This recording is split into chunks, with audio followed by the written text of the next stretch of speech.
안녕, 인사드리겠습니다. 국민대학교 이원동입니다.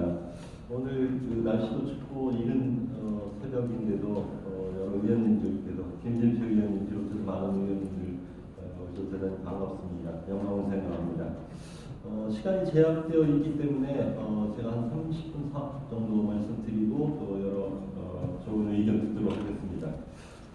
자료를 준비했기 때문에 자료 중심으로 말씀을 드리도록 하겠습니다. 우리가 한일관계 65년 체제라는 말을 많이 쓰는데요. 이것은 아시다시피 한일 기본조약을 포함한 여러 개의 협정이 1965년 6월에 타결됐고 그로 인해서 한일 국교 정상화된 시점을 일으켜서 우리가 65년 체제 이렇게 부르고 있습니다.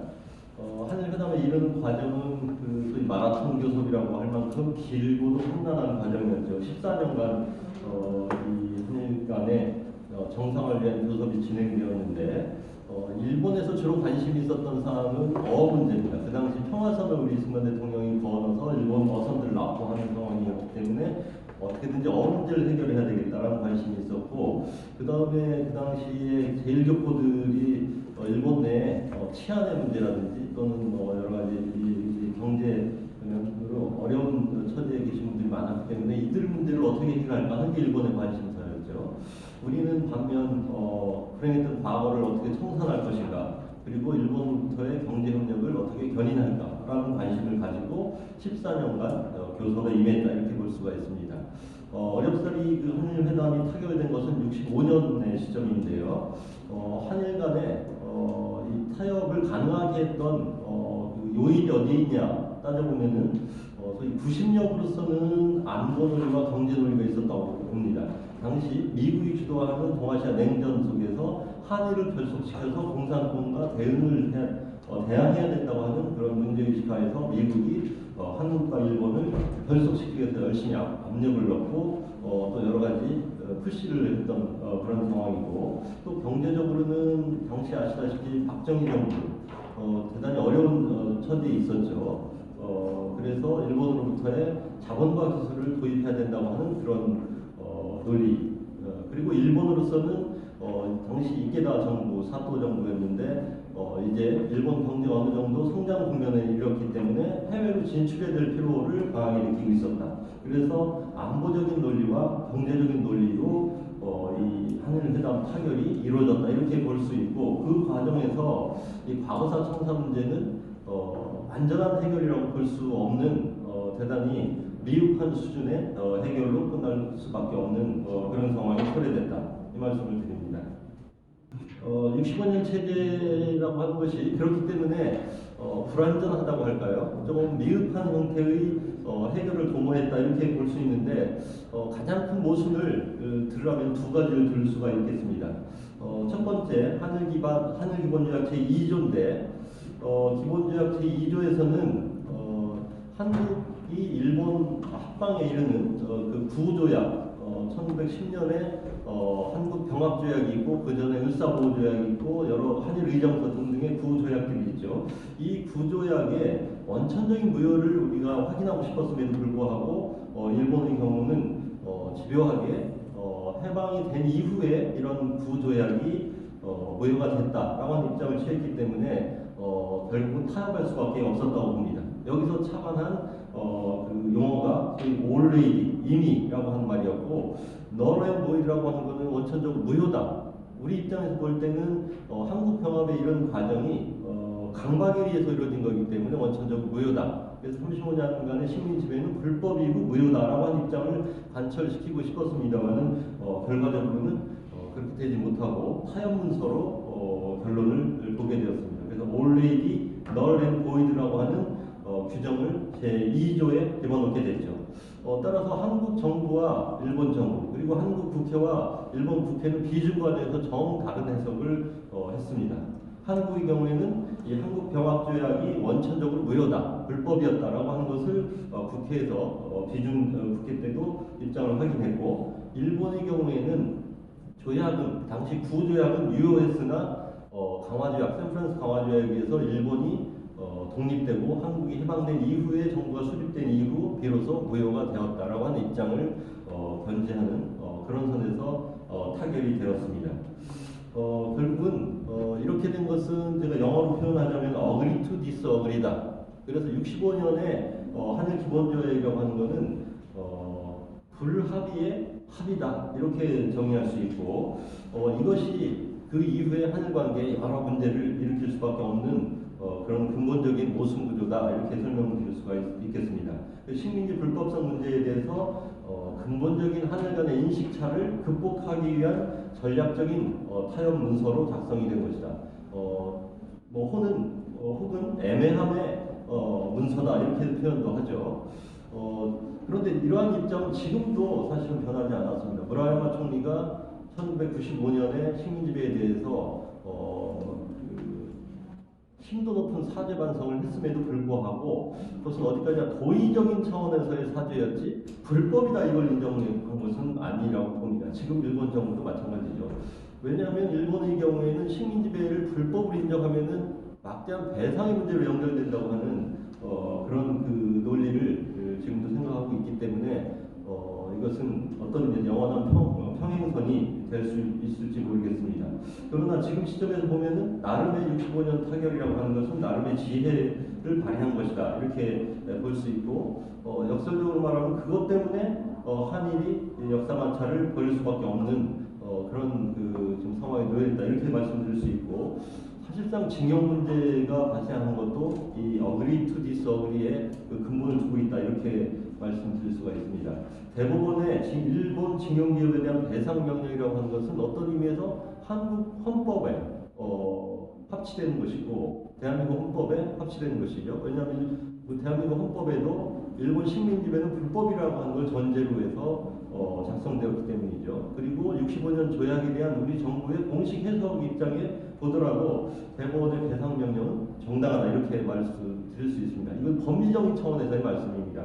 그럼에도 불구하고 외교 현실, 정치 현실은 전혀 별개의 문제다 이렇게 말씀드릴 수 있겠습니다.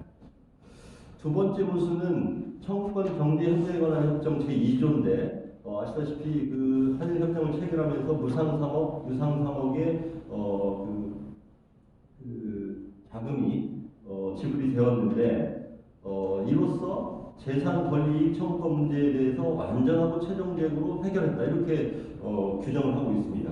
그럼에도 불구하고 한일의 정부의 해석 차이는 또 드러나고 있습니다. 일본의 경우에는 5억을 지불함으로써 그 수반적인 결과로 이 과거사 문제가 완전히 끝난 것이다. 이렇게 설명을 하고 있음에도 불구하고 그 자금의 명목이 경제협력자금이다. 독립축하금이다. 이렇게 해석하는 데 반해서 한국의 경우에는 일본으로부터 받아야 될 청구권의 변제를 받은 것이다. 그리고 식민지배에 대한 보상 배상을 받은 것이다. 이건 가만히 보면 지금의 입장과 역전되어 있다고 볼 수 있습니다. 65년 당시에 일본은 극구 보상 배상의 개념을 사용하지 않고 독립축하금, 경제협력의 명목을 사용했고 한국의 경우에는 식민지 배상 보상을 받았다 이렇게 얘기했는데 지금은 한국의 경우는 보상 배상이 미흡했다라고 인식을 하고 있고 일본은 65년에 전부 끝난 게 아니냐 이렇게 입장이 180도 전환됐다 하는 것을 볼 수가 있습니다. 그래서 65년 체제는 이렇게 모순 속에서 출발했다. 그럼에도 불구하고 그럼 지금 시점에 65년 체제를 완전히 뜯어고치겠다는 거냐 그런 차원의 말씀은 아닙니다.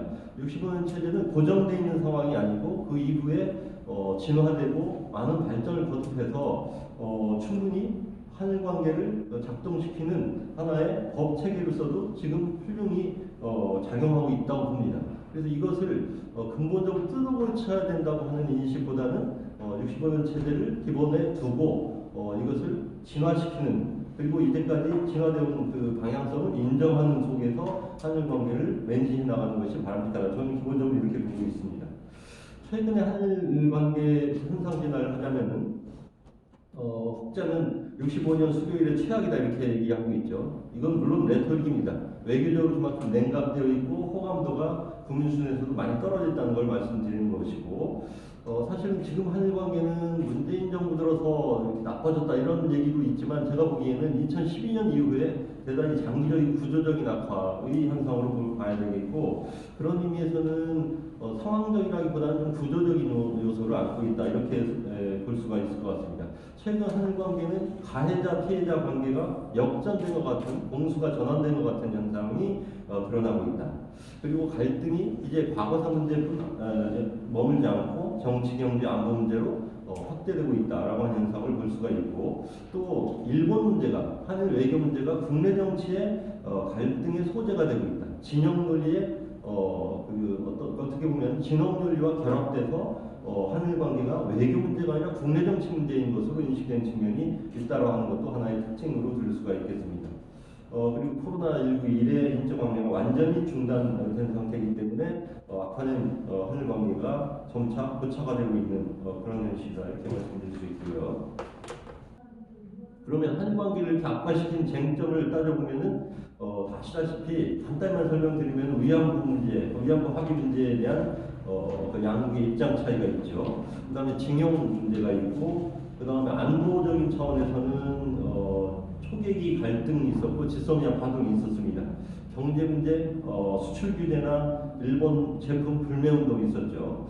그 다음에 대북 정책을 둘러싸고도 한일 간의 온도차가 미묘하게 지금 벌어져 있는 상황입니다. 일일이 설명드리지 않아도 잘 아시려고 믿습니다. 이렇게 한일 관계가 악화된 구조적인 배경을 좀 따져보면 몇 가지 말씀드릴 수 있는데, 크게는 동북아시아 국제 정치 질서의 판이 변하고 있다. 다시 말해서 동북아 국제 질서가 큰 힘의 전환을 맞이하고 있다는 속에서 한일 관계의 이완 현상을 설명할 수 있다고 봅니다. 좀 더 구체적으로 말씀드리면 이제 동북아는 미국과 중국의 전략 경쟁, 패권 경쟁의 구도로 들어와 있고, 이런 미중 관계가 격화되는 속에서 한일의 포지셔닝의 차이가 벌어진 것이 한일 관계를 어렵게 하는 요소다, 이렇게 우선 진단을 드릴 수 있고, 한일 관계 그 자체만 보면은 한일 관계는 수직적인 관계에서 수평적인 관계로 이동하고 있다, 이렇게 말씀드릴 수가 있습니다. GDP의 추이를 제가 숫자로 표현했는데 65년 당시에 한일 국력차는 30대 1이었습니다. 그러던 것이 20년에 1대 3으로 좁혀졌죠. 1인당 국민소득이라고 하는 차원에서 보면 거의 한국과 일본은 특히 PPP 수준으로 하면 거의 대등한 관계가 되었다. 그러니까 수직적인 관계에서 수평적인 관계를 전환했음에도 불구하고 사람들의 인식은 거기를 따라가지 못한 부분도 있다, 이렇게 우선 진단할 수가 있겠습니다. 그리고 한일 간의 정경 엘리트들 간의 네트워크가 과거에는 그야말로 끈적끈적했다고 할까요? 굉장히 긴밀했습니다. 그러나 90년대 이후 세대 교체에 의해서 한일 관계는 이제는 어떤 의미에서 노멀한 관계가 되었다. 그래서 과거에는 한일 그 마찰이 심해지면은 정치 경제의 막후에서 여러 요인들이 나서서 그러한 갈등을 봉합시키기 위한 메커니즘을 작동시켰습니다. 그러나 지금의 한일 관계는 그러한 메커니즘은 더 이상 작용하지 않고 있다, 이렇게 말씀드릴 수 있고요. 그 다음에 한일 간의 경제관계 대단히 중요합니다만은 과거에 비해서는 많이 상호 의존도가 떨어졌다. 한국 입장에서 보면은 중국하고의 교역이 미국, 일본을 합친 것보다 더 큽니다. 이러다 보니까 한일 간의 무역, 금융, 산업 기술의 의존, 상호 의존 관계도 과거와는 많이 달라졌다 하는 것을 먼저 확인해야 되겠습니다. 그것이 한일 관계를 이완시키고 있는 하나의 배경이 되고 있다, 이렇게 설명드릴 수 있고, 직접적인 요인은 그럼 무엇일까 생각해 보면은 저는 몇 가지 좀 예를 들어서 얘기하는데, 상호인식 문제에서 너무 오해, 편견, 무지가 극대화되고 있다라는 점을 말씀드리고 싶고, 그리고 서로를 이해하려고 하는 노력이 대단히 부족하다. 그 다음에 리더십 문제에 있어서 이것도 중요하다고 봅니다. 사실상 한일 간의 정상회담은, 제대로 된 정상회담은 10여 년간 단절되어 있는 상태입니다. 요즘같이 정상회담이 중요한 기능을 발휘하는 시대에 있어서 한일 간의 정상의 만남이, 제대로 된 만남이 10년 이상 단절됐다고 하는 것은 어떤 의미에서는 한일 관계가 악화되었기 때문에 정상회담조차 열지 못한다, 이렇게 해석할 수도 있지만, 정상회담이 열리지 못하기 때문에 한일 관계가 이렇게 신뢰 부족 그리고 악화 현상을 겪고 있는 것이다, 이렇게 말할 수도 있다는 말씀이죠. 최소한의 전략적인 대화 채널이 가동이 돼야 될 텐데 그러면 전혀 그렇지 못한 상황이 오래 이어지고 있다. 제 기억으로는 한일 간의 정상회담이 제대로 이루어졌던 것은 2011년 교토 정상회담이죠. 그때 당시 이명박 대통령과 노다 총리가 만나서 2시간 동안 정도 만나셨는데 1시간 반을 위안부 문제를 가지고 울그락불그락 말싸움을 하시다가 헤어졌다고 하는 그런 에피소드가 있습니다. 그 뒤로 사실은 정상 간에 전화 통화도 하고, 물론 뭐 특사 외교도 하고, 다자회담 속에서 그 잠시의 만남도 있었습니다만은 제대로 된 의제를 놓고 포멀한 의미의 정상회담을 열어본 적이 없습니다. 이것이 한일 관계의 악화를 처리하는 요인이기도 하고 결과이기도 하다, 이렇게 설명드릴 수 있습니다. 그리고 가만히 들여다보면 양국의 지금 국가 정체성이 충돌하고 있는 양상을 우리가 목격하고 있습니다. 아시다시피 한국은 진보 쪽으로 움직이고 있는 거죠. 한마디로 말하면 민주화 인권의식이 향상됐고 시민사회 발언권도 커졌습니다.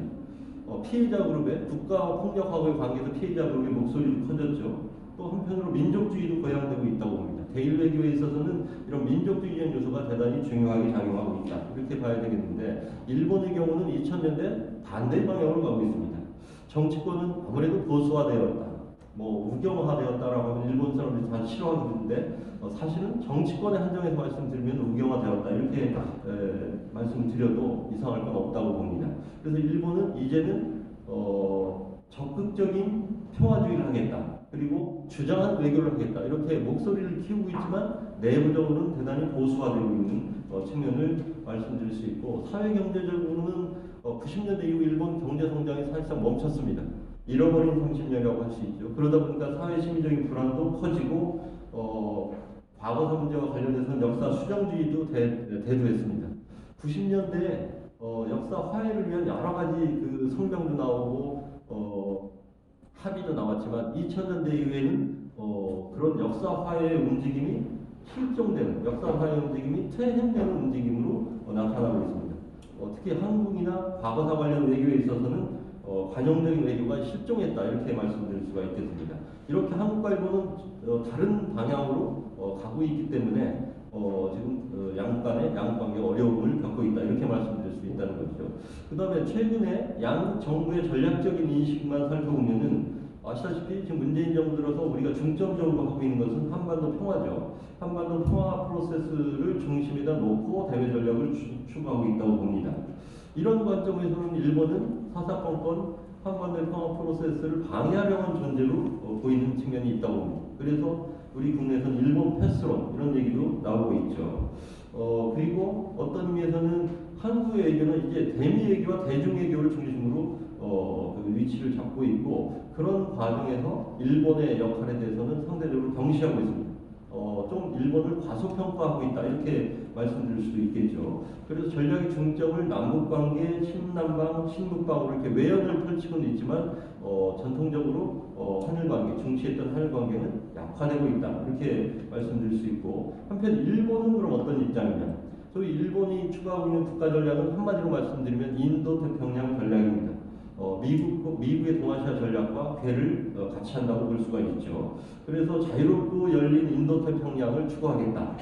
쿼드를 중시하고 있고 대미 동맹 중심의 중국을 포위하는 그런 전략을 추진하고 있다. 이 속에서 보면 한국은 과거에는 대단히 전략적으로 중요했으나 지금 좀 애매한 존재다, 이렇게 말씀드릴 수 있고, 일본의 중요한 정부의 문서, 외교 문서, 정부의 정책을 표현하는 문서에서 한국의 존재가 이제 대단히 약하게 표현되고 있는 것을 우리가 목격할 수 있습니다. 자유민주주의 시장경제의 가치를 공유한다, 그리고 전략적으로 중요한 근린국가라고 하는 이런 표현은 언제부턴가 많이 약화되고 있습니다. 최근 들어서는 과거사 갈등이 심해지면서 한국에 대해서 오히려 척을 두려고 하는 그런 움직임도 일본 내에서 포착되고 있습니다. 이렇게 한일관계 악화의 요인을 살펴볼 수가 있다고 봅니다. 그럼에도 불구하고 저는 일본이 우리에게, 특히 한국에게 대일 외교가 얼마나 중요한지, 왜 중요한지를 좀 말씀드리고자 합니다.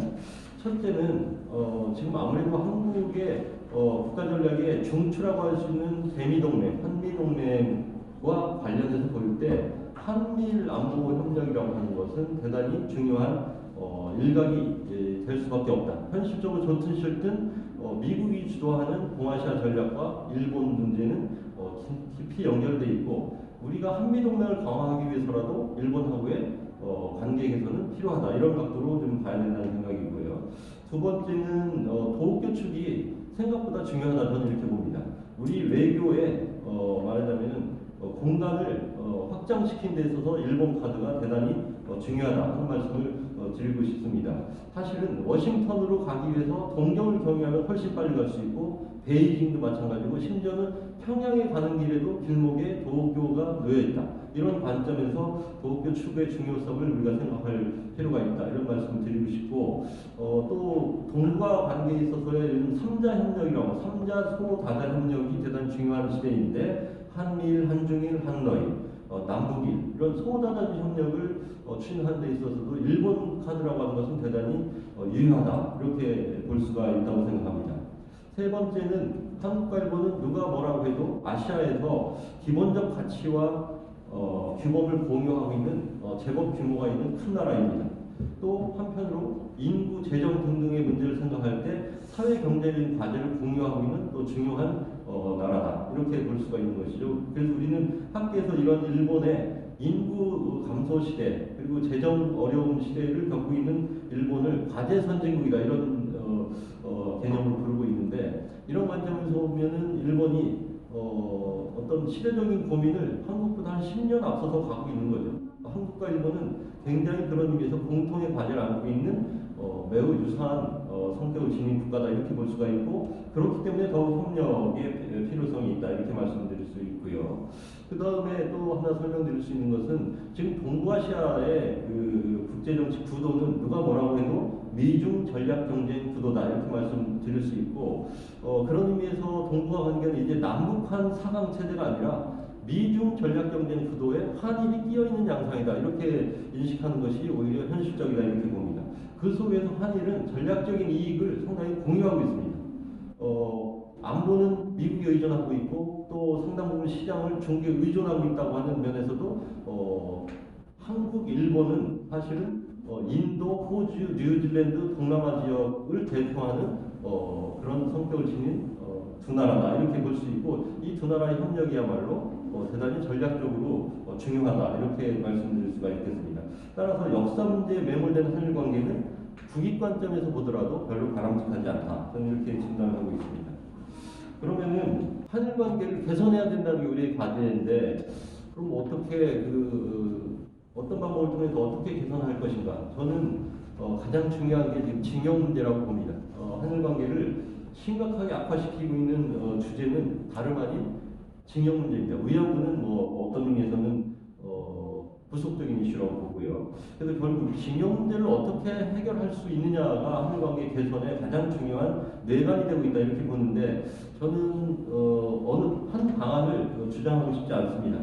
최소한 지금의 현상 유지, 현금화를 방치시키는 것은 결코 도움이 안 될 것이다. 이렇게 보고 세 가지 방법 중에 하나의 방법을 택하는 우리의 선택이 있다. 이렇게 말씀드리고 싶은데 첫 번째가 대의변제입니다. 기금 조성 입법 조치를 통해서 해결을 하고 일본 기업에게 구상권을 청구하는 것은 법리적으로 볼 때 타당하고 가능하다. 이렇게 보고 있고요. 두 번째는 사법적인 해결이죠. ICA에 제소를 해도 나쁠 게 없다. 저는 이렇게 봅니다. 결론만 말씀드리면 구분 승소, 구분 패소의 결론이 날 수가 있고 이 과정을 겪는다고 하면 아마 적어도 4-5년, 3-4년이 걸릴 겁니다.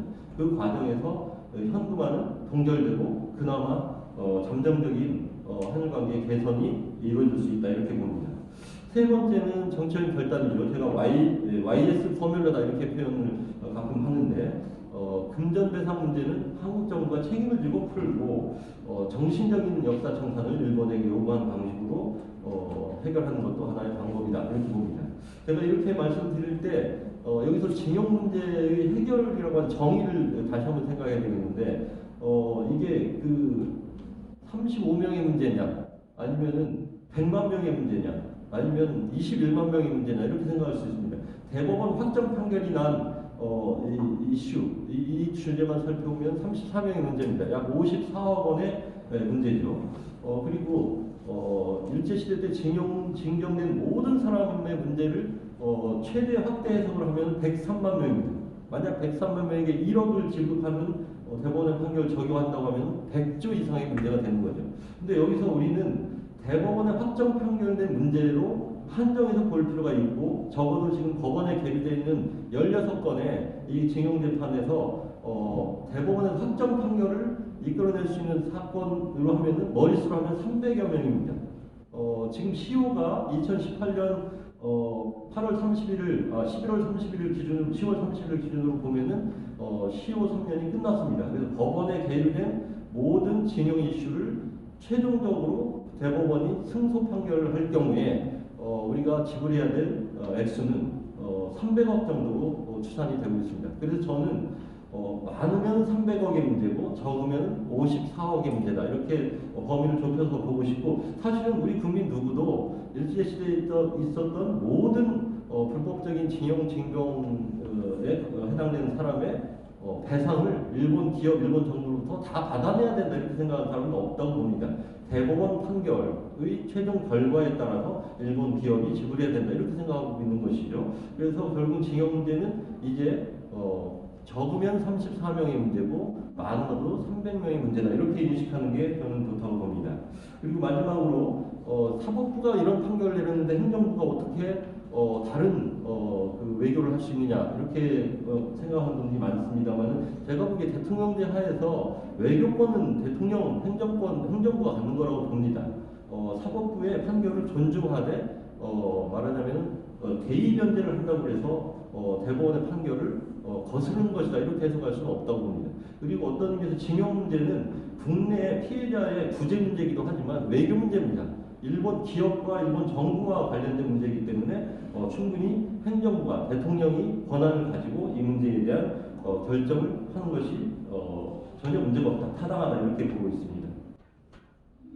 지금 한일관계 개선을 위한 내외 환경이 좀 변화하고 있습니다. 바이든 정부 들어서 소위 한미일 협력을 더욱 강조하고 있고 한일관계 개선의 압력이 가해지고 있습니다. 문재인 정부도 사실은 작년부터 대일 외교 자세가 변화하고 있습니다. 위안부 징용 문제에 대한 인식이 변화되고 있고 유연한 대일 외교를 개시하고 있습니다. 일본이 문제인데 일본이 지금 팔짱을 끼고 아무것도 하지 않은 상태에서 한국이 제대로 문제를 해결하나 보자라고 하는 입장을 취하고 있죠. 기시다 정부가 들어서 좀 기대를 했습니다만은 기시다 정부도 그런 입장을 크게 바꾸지 않고 있습니다. 그러나 기시다는 과거의 전 총리들하고 조금 성격이 다른 측면이 있습니다. 아시다시피 자민당 내 고치가이 아시아구의 근린 외교를 중시하고 아무래도 비둘기파 입장을 견지해왔던 고치가이 출신의 총리이기 때문에 동아시아 외교를 중시할 가능성이 있고 한일관계 개선에 적극적으로 이니셔티브를 들고 나서지는 않겠지만 한국의 대일관계 개선 그 움직임에 대해서 적어도 화답할 수 있는 분위기는 형성되어 있다 이렇게 말씀드릴 수가 있습니다. 사실은 그 문재인 대통령 임기 전에 이 징용 문제가 어느 정도 가닥을 잡고 정상회담을 열어서 관계를 개선할 기회, 모멘텀을 잡았으면 좋겠다고 생각했습니다만은 지금 마땅치가 않죠. 별로 기회가 없어서 손이 된 게 아닌가 하는 느낌을 가지고 있습니다. 마지막으로 21세기 한일 관계는 어떤 방향으로 진행되는 것이 바람직한 것인가? 다시 한번 강조하겠지만 미중 패권 시대에 끼어있는 한일의 공동 운명을 생각할 때 전략적인 이익이 공유된다고 한 점을 우리가 중시해야 된다고 봅니다. 그리고 역사 문제는 극복하고 가능하면 공생협력 파트너십을 구축해야 된다고 봅니다. 이것은 제가 누차 얘기하지만 냉전 시대에 있어서의 독불 관계, 냉전 시대에서의 독일 폴란드 관계를 우리가 생각해 볼 수가 있습니다. 냉전 시대에 서유럽 국가들은 미국과 소련이 전략적으로, 군사적으로 서유럽을 역사를 극복하고 평화와 번영의 공간으로 만드는 데 성공을 했죠. 그 결과가 EU라고 봅니다. 지금 21세기에 아시아 태평양은 미중의 전략 경쟁으로 이루어지고 있습니다. 그 속에 한일은 매우 유사한 고민을 안고 있고 한일이 과거 역사를 극복하고 미래 아시아 태평양 전체의 평화와 안정 그리고 번영의 공동 공간으로 만들어 나가는 협력을 한다고 하면은 거기에 우리의 외교의 미래 비전이 있는 것이 아닌가 이렇게 생각할 수 있다는 것이죠. 그래서 사실 한일 관계는 한반도와 동아시아 글로벌 영역에서 모든 영역에서 협력이 필요한 그런 관계다 이렇게 정의할 수가 있다고 생각합니다. 그럼 이상으로 마치도록 하겠습니다.